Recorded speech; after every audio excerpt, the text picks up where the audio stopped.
Oi, eu sou Arthur Alencar e tô aqui para falar do capítulo 139 de Attack on Titan, o último capítulo. Foi uma longa, uma dolorosa, porém uma linda jornada até aqui, né, pessoal? Eu tenho que... Quer dizer, antes de começar, deixa aí logo seu like, se inscreve no canal, ativa o sininho da notificação. E falando resumidamente, eu tenho que dizer que eu gostei desse final, não só me referindo ao capítulo final, mas também me referindo a toda a reta final, porque o final de uma história não se resume só ao seu último capítulo ou ao seu último episódio, né? É toda a reta final ali que é responsável por dar esse desfecho para a história. E eu tenho que dizer que eu tô satisfeito, quer dizer, não só satisfeito, mas eu também tô muito feliz com muitas coisas que aconteceram aí na história, então eu acho que foi um bom final, sim. E acho que a essa altura, Attack on Titan já é até a minha segunda obra serializada preferida, ficando atrás só de Dark, que é a minha série preferida. Não é um anime, é uma série, que é a minha série preferida. Assim, eu digo que a minha segunda série, minha segunda obra serializada preferida, me referindo mais ao anime mesmo, porque eu gosto mais do anime. Mas o mangá, como é idêntica à história ao anime, né? Então tá dentro disso aí também.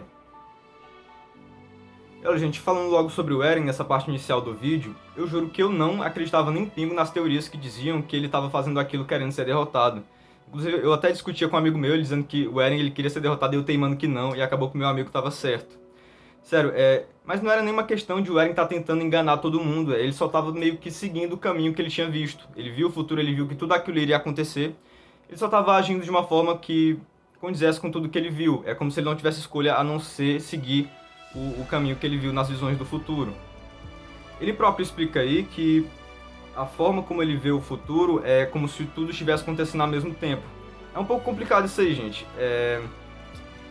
De certa forma, essa forma como o tempo funciona em Attack on Titan, a forma como o Eren vê o futuro, ela até condiz um pouco com as teorias do Albert Einstein, de como funciona o tempo.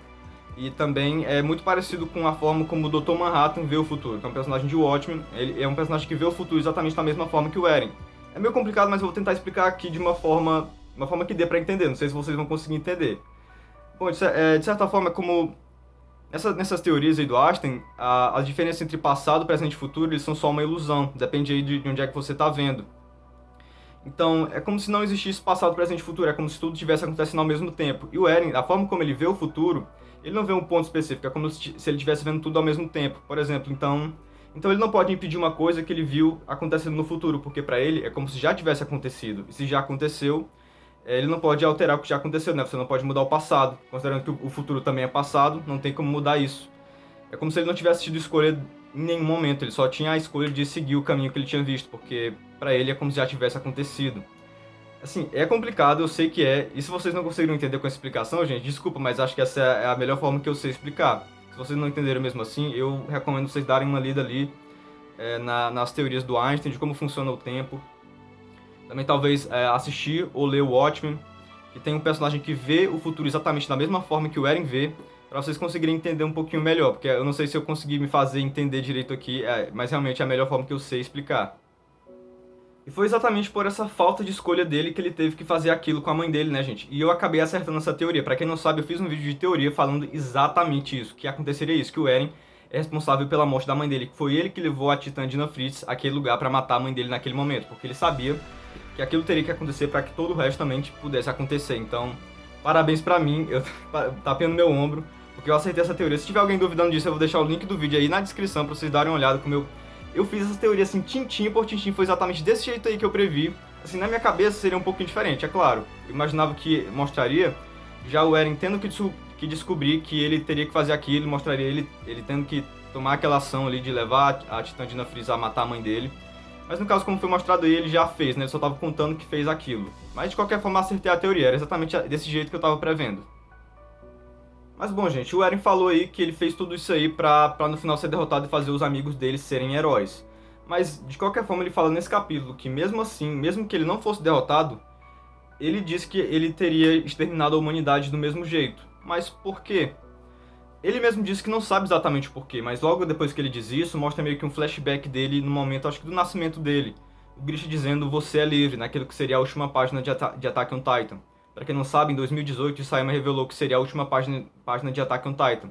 E seria essa cena bem aí, do Grisha segurando o Eren bebê e dizendo "Você é livre". As ideias iniciais devem ter mudado ao longo do tempo, né? Então essa acabou não sendo a página final, mas de qualquer forma tá aí no capítulo final. Então, gente, eu acredito que o Eren ele teria exterminado a humanidade porque ele era tão obcecado pela liberdade. Ele era obcecado assim pela liberdade porque foi isso que o pai dele desejou para ele. Ele quis que o segundo filho fosse livre de uma forma que o primeiro filho não foi. Isso ficou com o Eren, né? As coisas que os nossos pais desejam pra gente, o que fazem com a gente, acabam ficando com a gente pelo resto da vida. Isso ficou com o Eren. E pro Eren, liberdade significava o extermínio de todos os seus inimigos.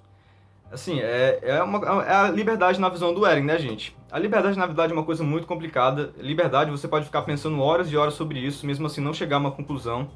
Mesmo que chegue a uma conclusão, muito provavelmente vai ser diferente da conclusão que outras pessoas chegaram. Então, liberdade é uma coisa que significa que tem um significado diferente para cada pessoa. E pro Eren significava isso, significava o extermínio de todos os seus inimigos, o que levaria aí ao fim das batalhas. Para ele era isso. Agora, gente, aquela cena lá dele dizendo que ele queria o amor da Mikasa só pra ele, acho que o Simon botou aquilo ali justamente pra calar a boca de todo mundo e dizer que o Eren não amava a Mikasa. Agora não tem nem o que contradizer ele, né? Tá bem aí dizendo essas palavras bem, então não tem nem o que dizer que o Eren não amava a Mikasa. E bom, ele também fala nessa parte aí, na verdade ele fala chorando que ele não queria morrer. Cara, isso é triste, porque, pô, o Eren ele pode até ser um genocida desgraçado, mas é o Eren, né, gente? Não tem como a gente não ter carinho por esse personagem. Justamente agora quem sabe que ele fez tudo isso aí com amor no coração, né? Sim, ele matou milhões de pessoas com amor no coração. Foi. Parece um pouco contraditório, mas foi isso que ele fez. Bom, apesar do Eren ser uma pessoa que ama viver, que ama a vida, acho que só tinha uma coisa que o Eren queria mais do que viver, que era... Ele queria que os amigos dele tivessem vidas longas e felizes, vidas simples, longas e felizes. E acho que pelo menos isso ele conseguiu. O Eren conseguiu o que ele mais queria na vida, mais até mesmo do que viver a vida dele, a própria vida dele. Então acho que pelo menos isso ele conseguiu. E além disso, pelo que ele falou aí no capítulo, ele tem consciência de que agora, depois de tudo que ele fez, ele não merece mais viver. Mas mesmo que ele tenha essa consciência de não merecer viver, mesmo assim ainda fica o desejo de viver, né? Então não tem como a morte do Eren não ser triste. Não importa se você acha ele um genocida. Ele é um genocida, mas é o Eren, né, gente? E é mais triste ainda a gente saber que ele queria muito viver ao lado da Mikasa. Enfim, é um protagonista que vai deixar muitas saudades. Pra mim, um dos melhores protagonistas aí dos shonens. Eu acho que ele tá aí nos meus top 5 de protagonista dos animes no geral. Tá bom, acho que a essa altura eu já falei tudo que tinha pra falar do Eren. Acho que já dissertei tudo que tinha pra dissertar sobre ele. Agora falando sobre a Amy Fritz, que foi aí um dos últimos mistérios de Attack on Titan, a gente descobriu as motivações dela, né, pessoal? O que levou ela a fazer tudo isso aí por esses 2000 anos era simplesmente o amor que ela tinha pelo Carl Fritz. Sim, eu já imaginava que seria um motivo bem simples, mas eu não imaginava que fosse um amor romântico direcionado diretamente ao Carl Fritz. Eu imaginava que fosse assim só um desejo de ser amado por alguém, não exatamente um amor romântico, mas sei lá, um amor fraternal, um amor até paterno. E, sim, eu imaginava que ela só queria o amor de uma pessoa, qualquer que fosse, mas parece que ela realmente tinha esse desejo aí pelo Carl Fritz e fez tudo o que fez por ele. Ela fez tudo isso aí pelo Império Odiano porque o Carl Fritz queria que fosse assim. Até irônico, né, gente? Através da própria liberdade, ela escolheu não ser livre. Ela escolheu por conta própria não ser livre. Dá pra fazer isso, né? Através da nossa própria vontade, da nossa própria escolha, a gente escolher a não liberdade, a gente escolher não ser livre. Na verdade, tem até um poema que diz isso, né? Que o amor é estar-se preso por querer. É bonito e isso tem bastante ligação aí com o que a Amy Fritz fez até agora. Na verdade, acho que isso aí é a ligação que a Amy Fritz tem com a Mikasa. Porque a Mikasa, ela passou por uma situação parecida, né? Ela tinha esse amor pelo Eren, ela meio que era presa por esse amor. Só que diferente da Amy Fritz, ela teve a chance no capítulo passado de fugir para um mundo em que tudo era melhor, em que ela poderia viver ao lado do Eren, em que as coisas não tinham chegado a esse ponto. Só que diferente da Amy Fritz, ela escolheu não ser um escravo desse amor. Na verdade, gente, chega até a ser contraditória essa parte aí da Mikasa também, porque ao decidir matar o Eren, ela meio que se libertou desse amor, mas ao mesmo tempo ela disse que nunca vai esquecer do Eren. Ela vai sempre amar ele. Então, mesmo que ela tenha matado o Eren, ela vai sempre amar ele, então ela vai sempre ser uma escrava desse amor e de certa forma vai sempre sofrer por isso. Então ela se libertou matando ele, mas ao mesmo tempo não se libertou porque ela ainda ama ele. Chega a ser contraditório e dá um pouquinho de pena, né? Porque ela vai sempre sofrer por essa falta desse amor que não tá mais lá, que ela mesma teve que matar. Acho que um dos personagens que teve o final mais trágico aí foi a Mikasa, né? Ok, a gente não sabe exatamente quais finais ela teve depois do final aí, do capítulo, mas a gente pode imaginar. Mas falando de uma maneira mais objetiva agora, gente, por que exatamente essa decisão da Mikasa levou à liberdade da Amy Fritz? Bom, eu entendi que foi porque a Mikasa matou o Eren, e matando o Eren, o poder dos titãs desapareceu, e assim a Amy Fritz se libertou dessa prisão aí, dessa agonia do amor que ela estava há 2000 anos. E não só ela, né, pessoal? Todos os antigos usuários do poder titã também se libertaram, porque pelo que deu pra entender aí, eles meio que estavam presos dentro desse poder e eles ficariam assim pra sempre, até a eternidade. Então, agora que o poder titã sumiu, não só a Amy Fritz, mas todo mundo pôde descansar em paz. O Grisha, a Amy, a outra Amy, enfim, o Bertold, todo mundo aí que estava preso dentro desse poder. Agora, gente, qual exatamente é a lógica de o Parasita ter morrido com a morte do Eren? Porque eu imaginava que eles ainda teriam que enfrentar o Parasita depois de ter matado o Eren, né? Mas se o Parasita morreu com a morte do Eren também, então é porque os dois tinham uma ligação. Então o Parasita não pode sobreviver sem um hospedeiro. Aí você pode dizer, Arthur, mas antes de entrar na Ymir Fritz, o Parasita estava sem um hospedeiro. Não exatamente, né, gente? Vocês não lembram que ele estava dentro de uma árvore? E essa árvore, ela era diferente de todas as outras árvores da floresta, era uma árvore colossal, muito maior que todas as árvores que estavam em volta. Então, antes de hospedar a Ymir Fritz, o parasita hospedou a árvore. Então, ela passou de um organismo vivo para outro. Então, ela nunca chegou a passar, a ficar sem um hospedeiro. Acho que se tivesse ficado sem um hospedeiro, ela teria morrido. E muito provavelmente, ao longo de toda a história do Poder Titã, nunca aconteceu de o poder do Titã Fundador se perder, de o usuário do Titã Fundador morrer sem antes conseguir passar o poder para frente, porque diferente de todos os outros 8 Titãs, o Titã Fundador, o Titã Fundador ele tem um corpo físico, né? Que é o corpo do próprio parasita. Então não poderia o usuário dele morrer, o hospedeiro dele morrer e depois o poder passar para um recém-nascido. Não é como os outros poderes, porque tem um corpo físico, ele tem que passar diretamente para um outro hospedeiro. Então eu tenho quase certeza de que ao longo de toda a história do Poder Titã sempre aconteceu direitinho desse negócio dele passar de um usuário para outro, porque senão o parasita teria morrido há muito tempo. Aí Arthur, mas o Parasita, quando ele morreu aí, ele já tava fora do corpo do Eren. Realmente nessa parte eu fiquei assim meio encucado, mas se isso aconteceu, gente, é porque mesmo que o Parasita tivesse do lado de fora do corpo do Eren, eles dois ainda tinham uma ligação. O Eren ainda era o hospedeiro dele. Tanto é que até explicaria por que o Eren conseguiu se transformar naquele titã colossal, né? Acho que aquilo ali era meio que um poder do titã fundador. Acho que o Eren mesmo não sendo de sangue real, ele ainda poderia usar, ele pode usar assim uma porcentagemzinha do poder do titã fundador, né? Aí explicaria essa ligação que o Eren e o Parasita tinham. E no desfecho de tudo isso aí, a gente viu que o Eren ele visitou todos os amigos dele da mesma forma que ele fez com o Armin aí no começo desse capítulo, né?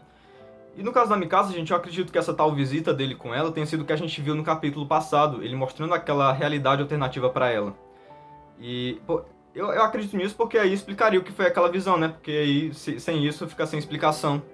A gente não sabe por que a Mikasa viu aquilo, então eu acho que muito provavelmente foi o Eren que mostrou aquilo pra ela. Aquilo ali foi o Eren visitando ela e mostrando o que ele tinha que mostrar, né? Naquele momento ali, mostrando aquela realidade alternativa pra ela. Ele tava só seguindo o caminho que ele sempre teve que seguir, né?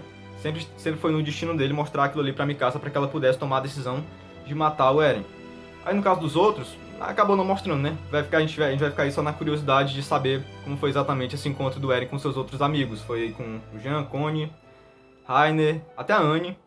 Só não foi com a Pique porque eles dois não eram amigos, né? No caso do Falco e da Gabi, acho que o Eren mal conhecia eles dois, né? Agora eu me pergunto se o Levi ele também não recebeu uma visita do Eren. Eu acho que seria muita falta de consideração se o Eren não tivesse visitado o Levi também, né? Porque, pô, ele foi uma pessoa importante na vida do Eren, né? Aproveitando que eu falei do Levi, gente, acho que eu fiquei me perguntando por que o Isayama decidiu deixar o Levi vivo, já que o Levi é aquele personagem que eu acho que ele é tão bom de matar, porque ele é meio que essa figura do mestre, né, para os outros personagens aí, uma figura meio que quase que, em alguns momentos paterna, uma figura de liderança. Também pelo fato de ele ser um personagem muito amado, a morte dele traria muito peso. Mas eu acho que eu entendi por que o Isayama decidiu deixar o Levi vivo, para que tivesse pelo menos uma pessoa que aproveitasse essa paz pela qual eles lutaram tanto. Porque, ok, todos os outros amigos do Levi, eles conseguiram descansar em paz. Mas eles conseguiram descansar em paz na morte. No caso, o Levi vai descansar em paz na vida. Então, acho que realmente precisava de pelo menos uma pessoa que conseguisse aproveitar isso aí. Uma pessoa para contar a história, né? Ok, também teve os outros pirralhos aí, mas no caso o Levi foi o único que sobreviveu ali da geração dele, da velha guarda. Então eu acho que realmente era um. Eu entendi por que o Simon decidiu deixar o Levi vivo. Então a gente tem esse time skipzinho aí de 3 anos. E, gente, o que aconteceu na Ilha de Paradis chega até a ser irônico, né? Porque agora Paradis tomou o papel que antes era de Marley. Não só de Marley, mas de todo mundo, né? Que antes o mundo queria invadir Paradis e atacar Paradis porque achava que eles eram demônios e que queriam atacar eles também, sem saber que eles só queriam paz. A mesma coisa que Paradis está fazendo aí agora. Eles não têm nem ideia de que o mundo só quer paz e eles estão aí se armando porque acham que o mundo quer atacar eles. Pra gente ver, né, que o povo de Paradis nunca foi especial. Se eles tinham alguma coisa de especial era só o fato deles terem poderes, né? Mas fora isso, eles são como qualquer outro ser humano. Apesar da gente gostar mais deles, porque a gente acompanhou a história deles esse tempo todo, eles não são especiais, gente. Acho que os leitores mais inteligentes aí devem ter percebido isso aí há muito tempo já. Eles são como qualquer outro seres humanos. Eles são falhos aí, eles são... É o que a gente tá vendo aí, né? Mas mesmo assim eu acredito que a situação em Paradis deve ter se resolvido sem guerra. Assim, eu não acho que esses embaixadores aí, o Armin, o pessoal, tenham ido pra lá e tenham tudo dado merda, tenham matado eles, né? Eu imagino aí um final otimista, até porque realmente eles não... Eles também têm o apoio da rainha, né? Acho que deve ter apoio de outras pessoas ali dentro da ilha também. Então eles não estão totalmente sozinhos. Acho que a Hit também deve ter ficado do lado deles. Então, eu imagino aí um desfecho otimista, apesar de a gente não ter certeza, porque ficou em aberto. Mas na minha cabeça foi um desfecho otimista. A gente tem aí uma carta da história, gente, e tem uma fala aí que chama a atenção. Ela diz: Ele escolheu deixar esse mundo em nossas mãos. Ela diz isso na carta. E por essas palavras, dá a entender que a história ela sabia das verdadeiras intenções do Eren. Ela sabia que o Eren só estava fazendo aquilo pra tornar eles heróis e pra conseguir a paz aí pra conseguir a segurança dos amigos dele. Só que a gente não sabe exatamente quando foi que ela descobriu isso. A gente não sabe se o Eren contou isso pra ela naquela conversa lá que mostrou, né, no último flashback dela, ou se ela também recebeu a visita do Eren da mesma forma que todos os outros. Eu acredito mais na segunda teoria, porque eu não acho que ela ficaria de fora e quando todos os outros receberam uma visita, né? A história também era uma amiga muito especial pro Eren, então acho que ela também recebeu essa visita, então ela também sabe que o Eren só queria a segurança dos amigos dele.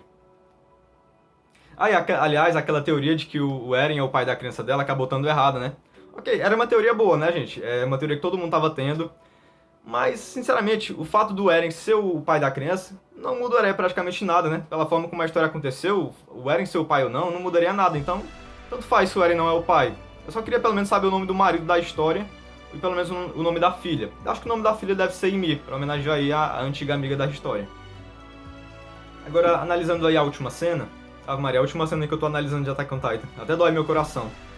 Pô, gente, eu espero muito que a Mikasa não passe o resto da vida dela daquele jeito ali, assim, do lado daquela lápide de luto, sentindo saudade, porque pelo amor de Deus, isso aí não é vida, né, pessoal? Não é a vida que eu gostaria que a Mikasa tivesse, e com certeza não é a vida que o Eren desejaria pra ela, né? Então eu espero que em algum momento ela tenha se casado com o Jean, quem sabe que é uma pessoa que era apaixonada por ela, né?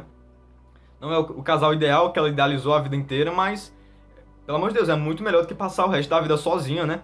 Então, o final que eu imagino pra Mikasa, apesar de também ter ficado em aberto, é que ela se casou com o Jean, teve muitos filhos e morreu bem velhinha. Teve aí uma vida longa, simples e feliz. Exatamente o que o Eren queria pra ela. Essa cena aí com o pássaro, acho que foi uma cena bem simbólica. Agora, o que ela simboliza? Simboliza que o Eren virou um pássaro? Com certeza não, né? Acho que ela simboliza que, em todos os momentos que a Mikasa estivesse lembrando dele e se sentir triste, porque isso com certeza vai acontecer ainda muitas vezes na vida dela, ela sempre vai sentir saudade do Eren, ele sempre vai estar lá, metaforicamente, pra colocar aquele cachecol no pescoço dela e meio que dizer que tá tudo bem.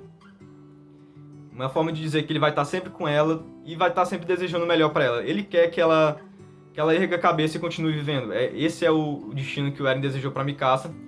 E como é isso que ele desejou pra ela, eu acho que é isso que ela vai fazer. Eu acho que a Mikasa, ela não passou o resto da vida dela aí desse jeito, sozinha. Acho que ela deve ter se casado com o Jean. Mesmo que não tenha se casado, eu espero muito que ela não tenha passado o resto da vida aí de luto. Que ela tenha feito alguma coisa boa com a vida dela e que tenha sido uma pessoa feliz. E a minha nota para esse capítulo é 9,7. Eu acho que foi não só um capítulo final satisfatório, mas também um bom capítulo final, pessoal. Eu sinceramente gostei desse final. Mas mesmo assim, eu dei nota 10 pro capítulo passado, não sei se vocês lembram. E também pro penúltimo capítulo, pro antepenúltimo capítulo, eu dei uma nota um pouquinho maior do que essa aí. Então por que eu não dei nota 10 para esse capítulo também, né?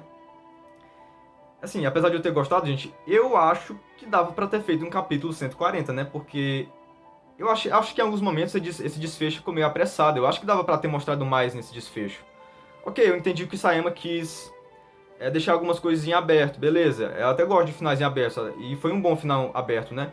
As coisas mais importantes foram respondidas e só as menos importantes deixaram aí pra nossa imaginação. Mas mesmo assim, eu acho que dava pra ter mostrado um pouquinho mais. Tipo, a cena final do Levi, pra ela não ser simplesmente uma cena sem fala. Eu acho que dava pra ter feito 2 capítulos de conclusão, o 139 e o 140. Mas ok, não estragou totalmente o final. Outra coisa que eu tenho pra reclamar é o fato da história, gente. Uma personagem tão importante ter ficado assim, deixada de lado em toda essa reta final, em tudo aquilo que seria a 4ª temporada, né?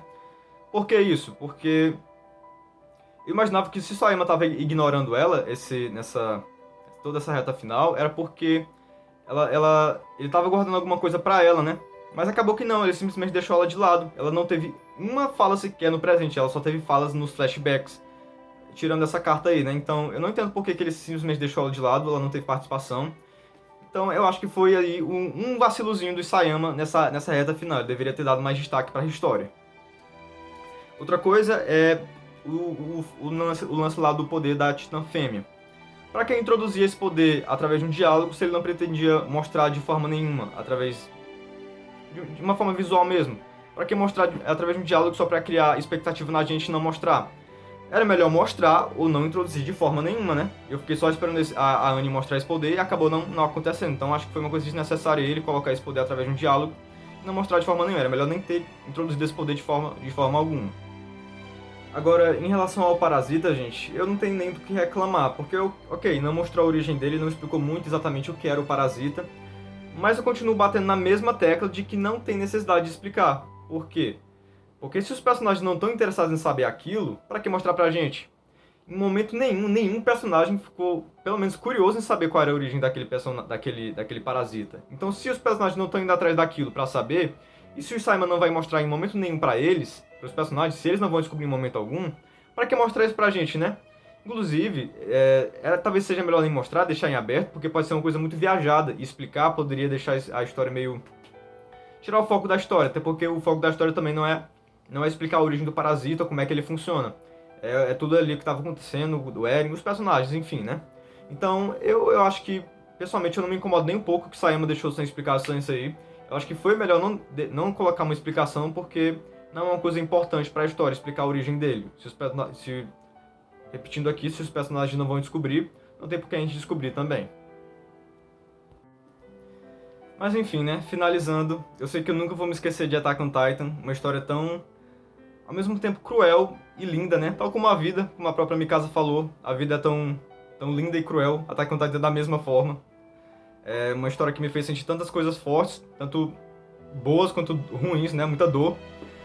Mas, de qualquer forma, é uma história muito profunda. Tipo, eu nunca vou me esquecer do que o Armin falou no capítulo 137 sobre o sentido da vida. Pô, aquilo ali eu vou levar pro resto da minha vida. Assim, eu sei o sentido da minha vida só por aquilo que o Armin falou, então... eu tenho a agradecer ao Hajime Sayama. Muito obrigado, Hajime Sayama, por Attack on Titan. Como eu falei, a minha segunda obra serializada preferida. Eu sei que eu vou levar isso pro resto da minha vida.